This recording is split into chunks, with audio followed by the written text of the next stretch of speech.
Good morning and happy Monday. It's Monday, February 13th. How you all doing? Okay, we have a lot to discuss. I wrote down a lot. We have a lot to talk about. The light's on. It's all like a mess right here. Let's go. I'm thinking of turning this light off for the effect. I never usually have a light on here, do I? I don't. That's better. It's more natural. So, okay, we have lots to discuss right now. Wait. Usually just like a self-adjustment. We're messy over here. Okay. So I know what we need to discuss. I wrote down a lot. First things first, we need to discuss the death of one Miss Whitney Houston. I'm sad. I'm not, I'm really saddened by the news of her death. I was at a basketball game on Saturday when that news really broke, and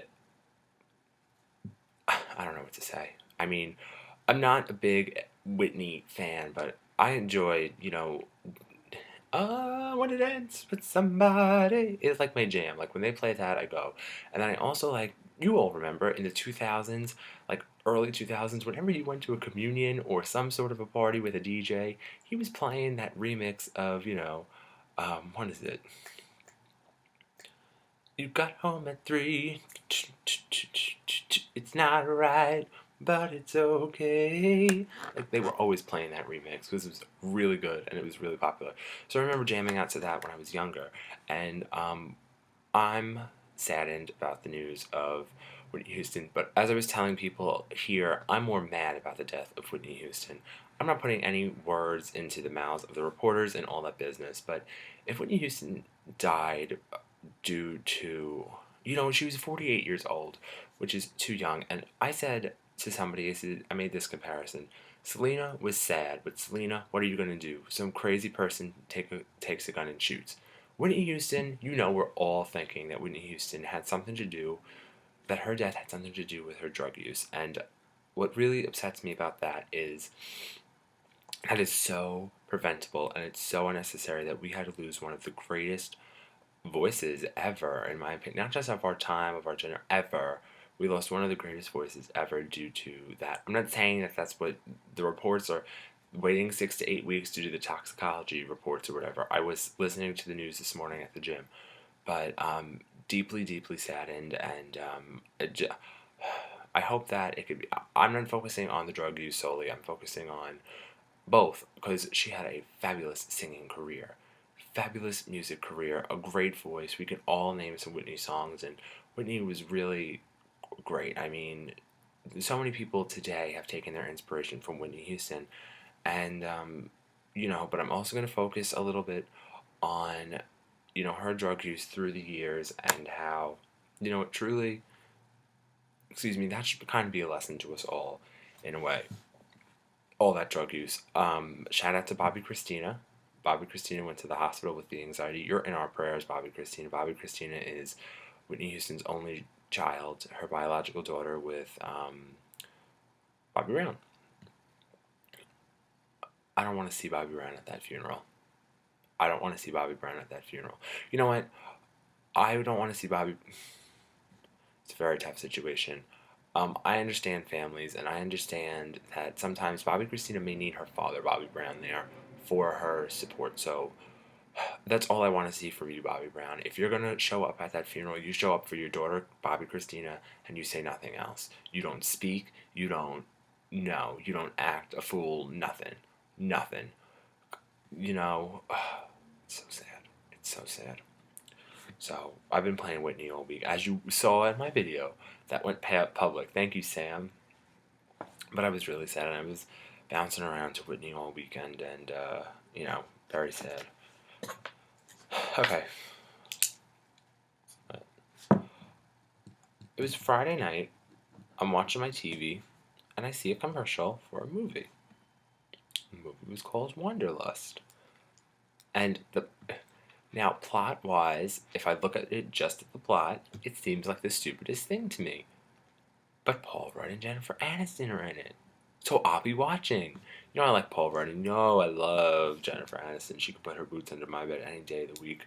as they say. But I want to go see it just because Jennifer Aniston and Paul Rudd are in there, and I hope that Phoebe doesn't mind that Rachel's shacking up with Mike Crapbag.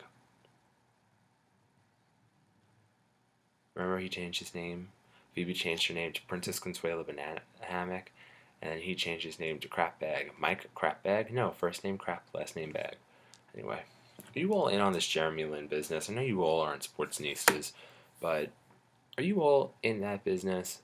He is from Harvard. He's a player for the New York Knicks, and the team has been on a 5-game winning streak, and a lot of it is attributed to his scoring and assist. So people are like comparing him to Tim Tebow. And I get the I made the comparison also, and I get the comparison, but I don't, you have to caveat the comparison. Tim Tebow became wildly popular overnight because of his random, like, fourth quarter heroics, and he was somewhat spoofish, if you will. Jeremy Lin, I think, is the real deal. I think that Jeremy Lin has a complete game from start to finish, and I don't know. I'm interested to see. But it's kind of taking the nation by storm. The Knicks fans are all the buzz with the Lin sanity. It's a mess. He's the first he's the first American-born player of Chinese descent. I had this conversation with somebody the other day when I read that information.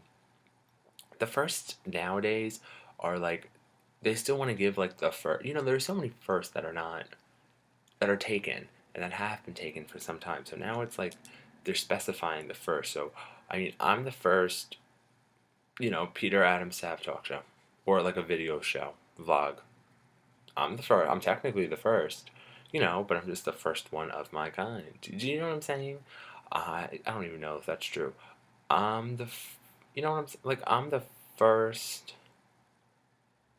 I don't know. I'm trying. He's the first American-born player of Chinese descent. Yeah, it didn't freeze up. That was my blank look. Like, seriously, seriously. Anyway, moving on from. Shout out to you, Jeremy Lin, and keep it up, keep up the winning ways.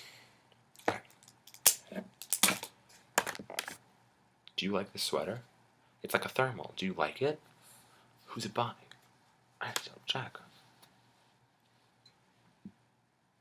That's who it's by. Okay, there's a story behind this. Sunday mornings, I do my laundry. I'm up. Well, I went up yesterday morning at 8 o'clock to go to church. And I go to church and then I come back and I do my laundry. And I usually do 3 to 4 loads of laundry. I do the bathroom, mats, and towels, and my towel, and the kitchen mat, and the tablecloth, and the kitchen towels, and pot holders, and all that business.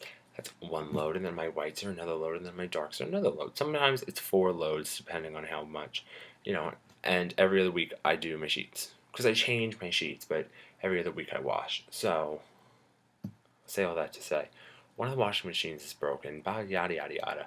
So I'm in there doing my laundry, it's empty, and I look in the garbage, and I saw a sweater. So I picked it up, and it was this one, and it was good. I liked it, and I thought it was really good. I really liked it. So so I'm doing my darks, and I'm looking at it, and it's an extra large, so I'm like, it'll be a little big, but, it'll fit.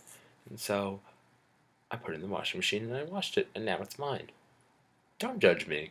Look, do not judge me. It was good. It was not. One man's trash is another man's treasure. Don't be judging me. I want to hear it. All right. I want to talk to you when we come back, because I'm just going to break for a moment. I want to talk to you when we come back about the insanity at the Island Park PTA level. It's a mess. It's a mess, but good. So we'll talk back in a minute.